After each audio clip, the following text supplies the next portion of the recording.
우리는 늘 하나님의 임재 앞에 예배자로 서야 합니다.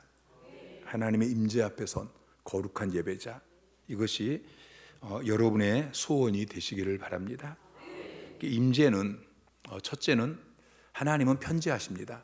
편재하신다는 것은 하나님 어디나 계시다는 거예요. 여러분 그렇게 믿으시나요? 하나님은 어디에나 임재해 계셔요. 이걸 편재라고 이야기하고요. 그리고 특별히 하나님은 우리 안에 계십니다. 내주하심. 여러분 안에 하나님이 계시는 것을 믿으십니까? 하나님은 내주에서 내 안에 계시고요.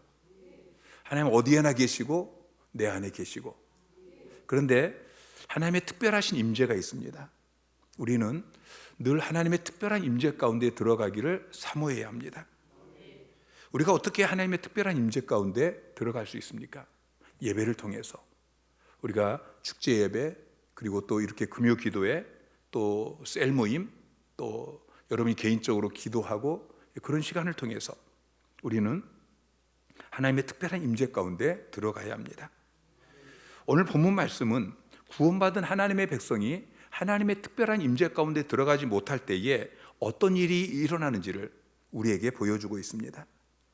19장에서 하나님께서 이스라엘 백성들에게 내가 너희 가운데 임재하겠다라고 말씀하십니다. 그러면서 준비하라고 말씀하시죠. 자, 19장 10절 11절 말씀 시작. 여호와께서 모세에게 이르시되 너는 백성에게로 가서 오늘과 내일 그들을 성결하게 하며 그들에게 옷을 빨게 하고 준비하게 하여 셋째 날을 기다리게 하라. 이는 셋째 날에 나 여호와가 온 백성의 목전에서 시내 산에 강림할 것임이니. 자, 여호와께서 모세에게 말씀하시기를 너희는 준비하게 해라. 셋째 날을 기다리게 해라. 왜냐하면 셋째 날에 내가 온 백성의 목전에서 시내산에 강림할 것이다. 하나님께서 온 백성들의 목전에 임재하시겠다라고 말씀하시면서 백성들에게 준비하라고 말씀하셔요. 그런데 이스라엘 백성들이 하나님의 임재 앞에 서는 것을 두려워합니다. 그리고 모세에게 대신 당신이 나가셔서 하나님의 임재 가운데 서십시오. 그리고 나서 우리에게 당신이 말씀하십시오. 그렇게 이야기해요. 출애굽기 20장 19절 말씀 시작. 당신이 우리에게 말씀하소서 우리가 들으리이다. 하나님이 우리에게 말씀하시게 우리가 죽을까 하나이다. 자기들의 이 연약함, 죄악, 그래서 하나님의 임재 앞에 서면 자기가 죽을까 두려워서 우리는 하나님의 임재 앞에 서지 않겠습니다. 당신이 임재 앞에 서시고 그리고 하나님의 말씀을 우리에게 전해 주십시오. 그래서 24장 1절부터 보면은 하나님께 나아가는 정도가 다 다릅니다. 백성들은 아예 산 밑에 있습니다.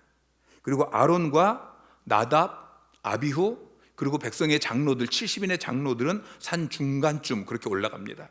근데 13절에 보면 여호수아는 그보다 더 높이 올라갔고요. 모세만 산 정상에 하나님의 임재 가운데 올라갑니다. 그리고 나서 24장 17절에 보면은 산 위에 여호와의 영광이 이스라엘 백성들 눈앞에 맹렬한 불같이 보였습니다. 하나님이 임재하시고 하나님의 영광이 맹렬한 불같이 백성들에게 보였는데 그럼에도 불구하고 이스라엘 백성들이 어떻게 합니까? 자, 25장부터 31장까지는 이제 모세가 하나님이 계신 그 상 정상에 올라가서 하나님을 만나고 그리고 하나님의 임재 앞에 서야 될 제사장 제도에 대해서 쭉 말씀하시는 것을 듣습니다. 근데 오늘 본문에 보면은 그동안 이스라엘 백성들이 무엇을 하고 있었습니까? 자, 오늘 1절은 이렇게 이야기해요. 백성이 모세가 산에서 내려옴이 더딤을 보고 모여 백성이 아론에게 이르러 말하되 일어나라 우리를 위하여 우리를 인도할 신을 만들라. 자, 하나님의 임재 앞에 서기를 두려워했던 이스라엘 백성들은 모세가 내려오는 게 더디니까 모세가 오는 것을 기다리지 못합니다. 여러분, 하나님의 임재 가운데 들어가서 하나님의 영광을 보지 못한 사람은, 하나님을 참으로 알지 못하는 사람은 눈에 보이지 않으면 기다리지 못합니다. 조급합니다. 하나님이 일하실 때까지 그렇게 기다리지 못합니다. 그래서 조급하니까 자기 마음대로 하나님을 만들죠. 이스라엘 백성들이 아론을 찾아가서 우리를 인도할 신을 우리를 위해 만들라. 그렇게 때를 씁니다. 그러자 아론이 백성들의 금 귀고리를 다 걷어가지고 송아지를 만들죠. 금송아지. 그리고 이것이 너희를 애굽에서 인도해낸 신이다. 자, 송아지 형상을 만들었는데 이 송아지 형상은 애굽 사람들이 섬기는 신, 황소, 아피스라는 황소를 의미합니다. 그들은 애굽에 있을 때에 우상 숭배를 했습니다. 그리고 하나님께서 애굽을 심판하실 때 10가지 재앙을 통해서 심판하시는데 그 10가지 재앙을 통해 심판하시는 것들은 다 애굽 사람들이 섬기는 신들이었습니다. 하나님께서 10가지 재앙을 통해서 그들이 애굽에서 애굽 사람들이 섬기던 신을 그들도 이스라엘 백성도 섬겼고 그들이 섬기던 그 애굽의 모든 우상들을 깨뜨리시는 것을 그들의 눈으로 목도했음에도 불구하고 또다시 우상을 만든 것입니다. 금송아지. 그리고 내일은 여호와의 절일이다. 그렇게 이야기하면서 그 송아지 형상 앞에서 하나님께 드리는 번제와 화목제를 드렸습니다. 자, 그들은 하나님을 버린 것이 아닙니다. 하나님을 버리고 금송아지를 섬긴 것이 아닙니다. 하나님을 믿는데, 하나님을 섬기는데 하나님의 영광을 금송아지 수준으로 전락시킨 것이죠. 왜 그렇습니까? 그들이 하나님의 임재 가운데 나아가서 하나님의 영광을 보지 못했기 때문에, 그분이 얼마나 존귀한 분이신지 알지 못하기 때문에 그냥 황소 수준으로 전락시켜놓고 이것이 하나님이다 라고 고백하는 것이죠. 그러나 모세는 임재 가운데 들어가서 그분의 영광을 목도했습니다. 그래서 이스라엘 백성들이 금송아지를 숭배하는 것을 보고서 분노하죠. 하나님도 분노하십니다. 7절에 보면은 너는 내려가라.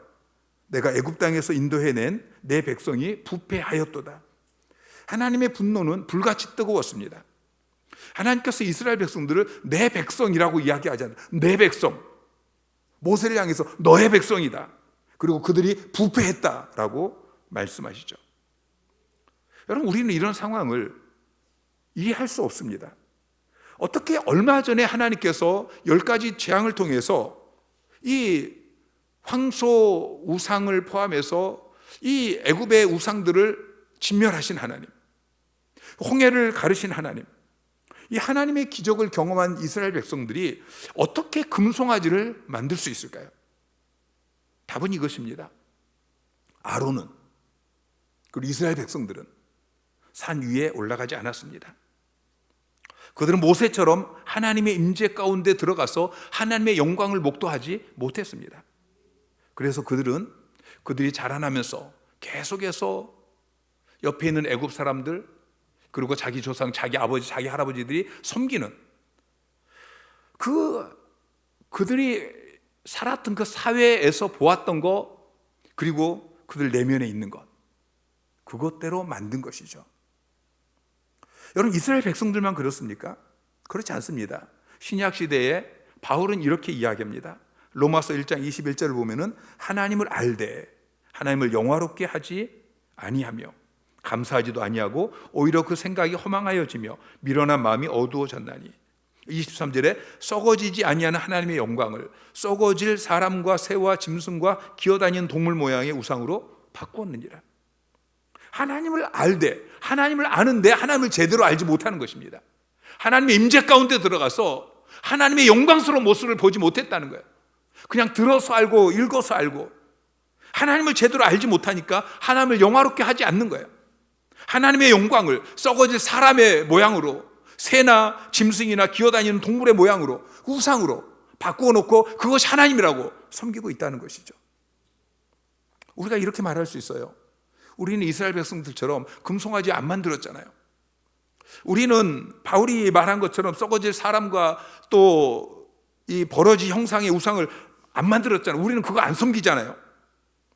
여러분, 이스라엘 백성들은 애굽에서 동물들을 우상으로 섬기고 곤충을 우상으로 섬기는 그런 문화에 둘러싸여서 살고 있었습니다. 그래서 그들은 금송아지를 만든 거예요. 오늘날 우리는 또 다른 썩어질 것을 숭배하는 그런 문화 속에서 살아가고 있어요. 그것이 무엇입니까? 첫째는 물질이에요. 돈이에요. 권력이에요. 또 쾌락이에요. 자녀예요. 그 수많은.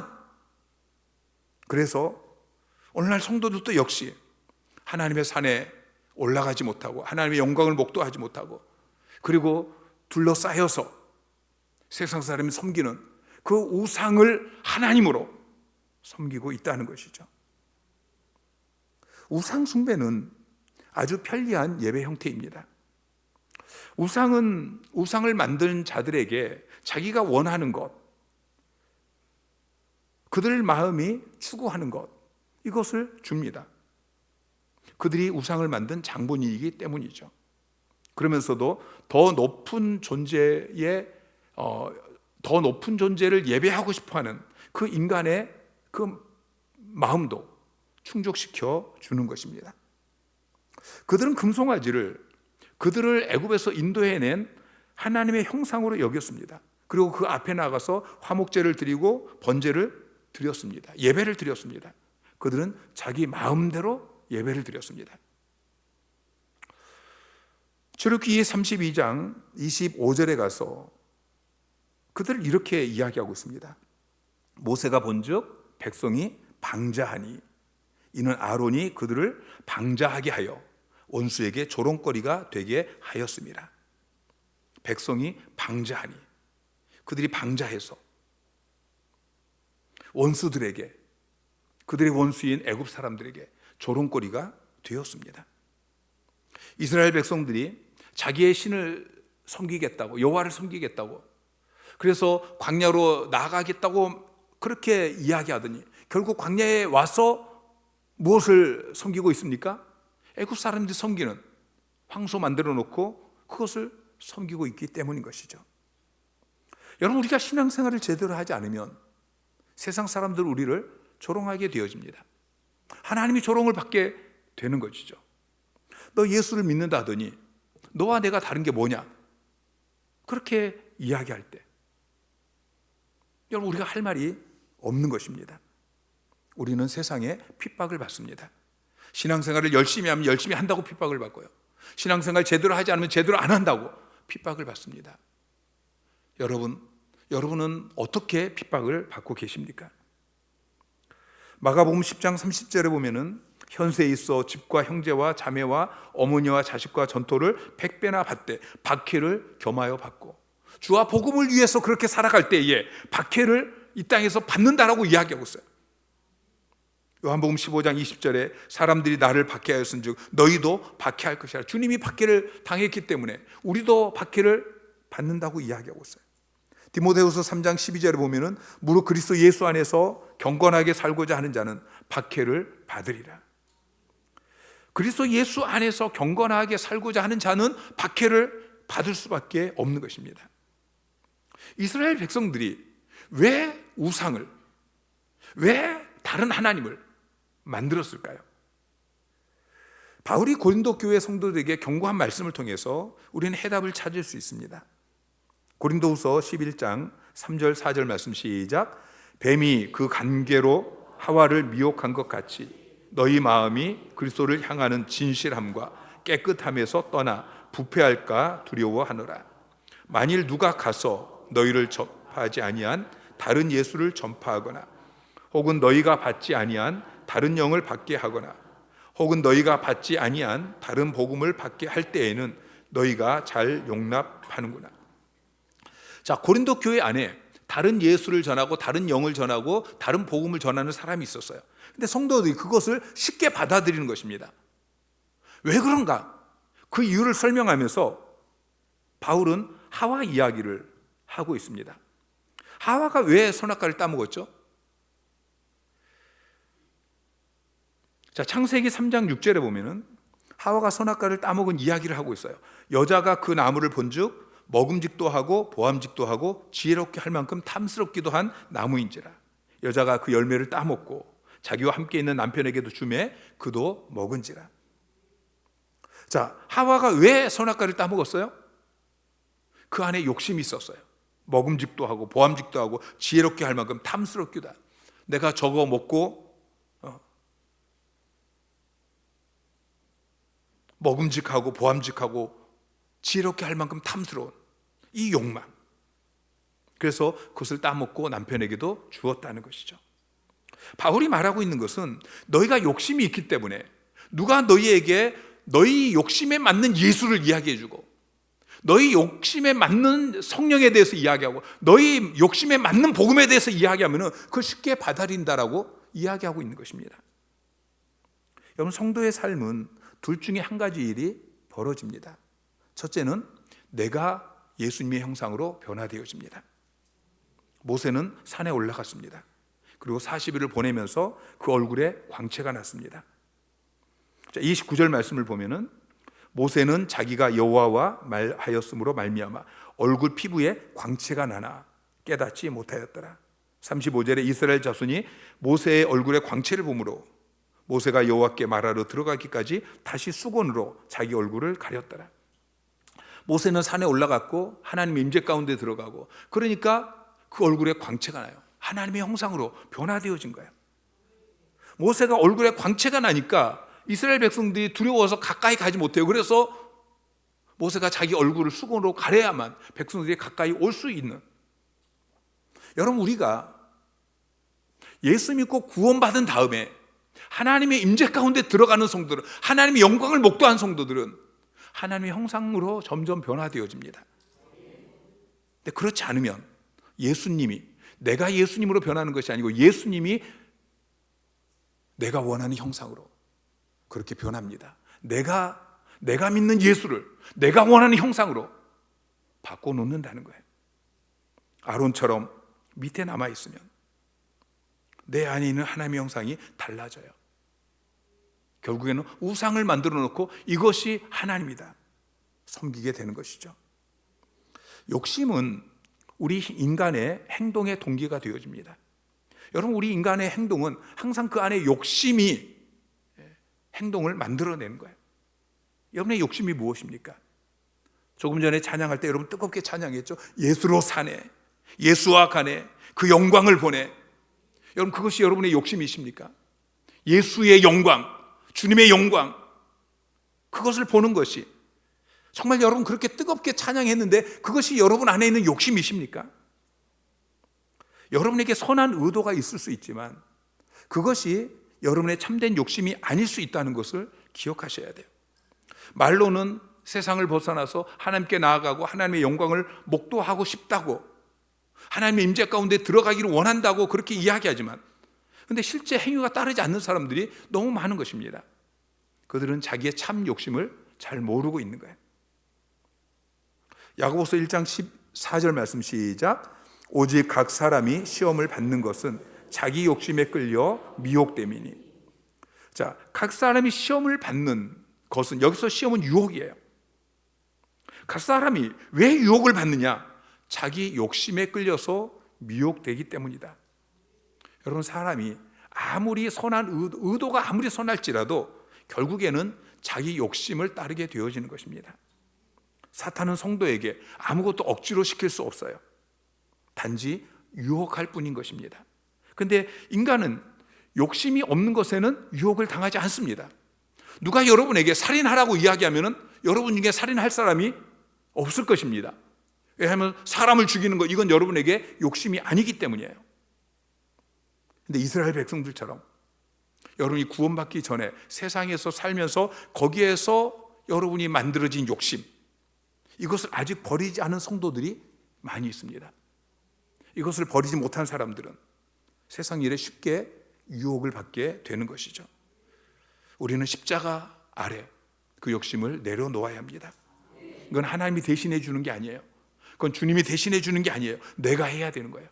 물론 하나님의 은혜 없이 안 되는 일이지만, 그러나 결국은 내가 해야 될 일이라는 것을 기억하시기 바랍니다. 왜 우리가 신앙생활을 한 지 오래되었는데 여전히 세속적인 것으로부터 벗어나지 못합니까? 왜 여전히 술, 담배, 또 성적인 정욕, 물질에 대한 집착, 또 더러운 죄, 텔레비전, 이런 것들에게 계속, 왜 하나님께서 그렇게 기도하는데 그것으로부터 우리를 구원해 주지 않으십니까? 왜 우리가 그렇게 노력하는데 그것이 끊어지지 않습니까? 하나님께서 말씀하십니다. 아직 너가 그걸 좋아하기 때문이다. 우리는 그것을 끊고 싶다고 말하지만 그것이 우리의 선한 의도였을 뿐이지 참 욕심이 아니라는 것입니다. 그래서 원치 않는다고 그렇게 고백하면서도 쉽게 유혹당하는 것이죠. 우리가 이 욕심을 발견하고 이 욕심을 회개하고 십자가의 능력 아래 그것을 내려놓을 때에 하나님의 은혜가 임하는 것입니다. 우리가 하나님의 임재 앞에, 하나님의 특별한 임재 앞에 우리가 들어가지 못하면, 우리가 하나님의 그 영광 앞에 우리가 서지 못하면 우리는 하나님을 경외할 수 없습니다. 하나님을 두려워할 수 없습니다. 그리고 결국에는 우상을 만들고 우상을 숭배하며 살 수밖에 없는 것입니다. 그러나 우리가 하나님의 임재 앞에 들어가면 우리가 변합니다. 영광스러운 하나님, 그 앞에 우리가 그 하나님을 만나면 그 하나님이 두렵고 그 하나님이 사랑스럽고 그 하나님을 경외하게 되어지고 결국은 우리가 하나님을 닮게 되는 것이죠. 토미 텐이라는 유명한 목사님이 계십니다. 그분이 자기가 변한 계기를 이야기하는데, 자기 친구 목사가 목회하는 교회에 설교 초청을 받았습니다. 근데 설교가 끝나고 돌아오면서 막연하게 어떤 일이 준비되었다는 그런 느낌을 받습니다. 그리고 그 친구 목사님으로부터 한 주 더 설교해달라는 요청을 받습니다. 두 번째 주일에 주님의 임재가 제법 강렬하게 나타났습니다. 주일 오전에 두 번의 예배를 드리고 저녁에 또 한 번 예배를 드리는데, 친구 목사님이 이 토미 목사에게 여기서 멈출 수 없어. 우리는 어딘가에 도달하려고 하고 있어. 그래서 광고를 하고 월요일 저녁에 기도 모임을 합니다. 성도들 수백 명이 모였고 거기에 놀라운 기도 모임이 있었습니다. 친구 목사가 토미 목사에게 한 주 더 설교해 달라고 그렇게 요청을 했습니다. 그 주일 아침 8시 반 주일 일부 예배를 드리기 위해서 예배실에 들어갔습니다. 여느 주일처럼 주일 아침 예배의 그 전형적인 잔잔한 그런 분위기, 무덤덤한 그런 분위기를 예상하고 들어갔는데, 그 예배당에 들어가는 순간에 하나님의 임재가 너무 강렬하게 나타나기 시작했습니다. 그 임재가 너무 강렬해서 토미 목사는 숨을 제대로 쉴 수가 없었습니다. 그 임재가 너무 강렬해서 아무 말도 할 수 없었습니다. 앞에 나와 있던 찬양대가 찬양을 시작했습니다. 근데 찬양을 부르면서 한 사람씩 바닥에 무릎을 꿇었습니다. 하나님의 임재가 너무 강렬해서 그들이 흐느끼기 시작합니다. 그리고 5분 만에 찬양대의 찬양이 다 멈췄습니다. 여기저기서 흐느끼는 소리만 들렸습니다. 예배실 안에 모든 사람이 울고 있었습니다. 지난 2주일 동안 하나님의 임재를 갈망했던 그곳에 하나님께서 임재하신 것입니다. 토미는 3대째 목회자 가정에서 자라났지만 이전에 한 번도 체험하지 못했던 그 하나님의 강렬한 임재를 경험했습니다. 그날 아침 8시 반에 시작되어진 그 예배는 설교도 하지 않았습니다. 찬양도 5분밖에 부르지 않았습니다. 그게 전부였습니다. 근데 그 예배가 다음날 새벽 1시까지 계속 되어졌습니다. 토미 목사님이 이렇게 고백합니다. 하나님께서 너무 강렬하게 나타나셔서 그 30분은 저의 인생을 완전히 변화시켰습니다. 그 이후로 저는 더 이상 하나님에 관해 찬양하는 척 할 수 없었습니다. 찬양으로 하나님과 직접 만나기를 원했습니다. 저의 관심과 목적은 오직 하나님이 되었습니다. 그 영광의 임재를 경험한 이후에 제 인생은 완전히 바뀌었습니다. 사랑하는 성도 여러분, 여러분이 만들어 놓은 금송아지가 무엇입니까? 여러분, 하나님을 예배한다고 하면서, 하나님을 사랑한다고, 하나님을 의지한다고 그렇게 하면서 여러분 금송아지를 만들어 놓고 그것을 예배하고 있지는 않습니까? 오늘 그 금송아지를 깨트리시기를 주님의 이름으로 부탁을 드립니다. 그 금송아지를 깨트리고 하나님의 임재 가운데 나아갈 때 하나님께서 여러분에게 임재하실 것이고 특별하게 임재하여 주실 것이고 그 영광을 여러분이 목도하게 되어질 것이고 하나님의 놀라운 역사가 일어나게 되어질 것입니다. 지금 여러분의 갈망이 무엇입니까? 지금 여러분의 욕심이 무엇입니까? 나의 참 욕심, 그것이 무엇인지 하나님 앞에 기도하면서 점검하시기 바랍니다. 하나님의 임재 가운데 나아가는 것이, 하나님의 영광을 목도하는 것이, 그것이 단지 선한 의도로 끝나는 것이 아니고 그것이 나의 진짜 욕심이 되게 하여 주십시오. 그렇게 부르짖어 기도하는 저와 여러분이 되기를 소망합니다. 성령 하나님께서 이 밤에 강력하게 임하셔서 나를 만지시고 나를 새롭게 하시고 내 영을 살리시도록 성령의 바람이 오늘 이곳에 강력하게 불어오도록 그렇게 우리가 부르짖어 기도하기를 원합니다.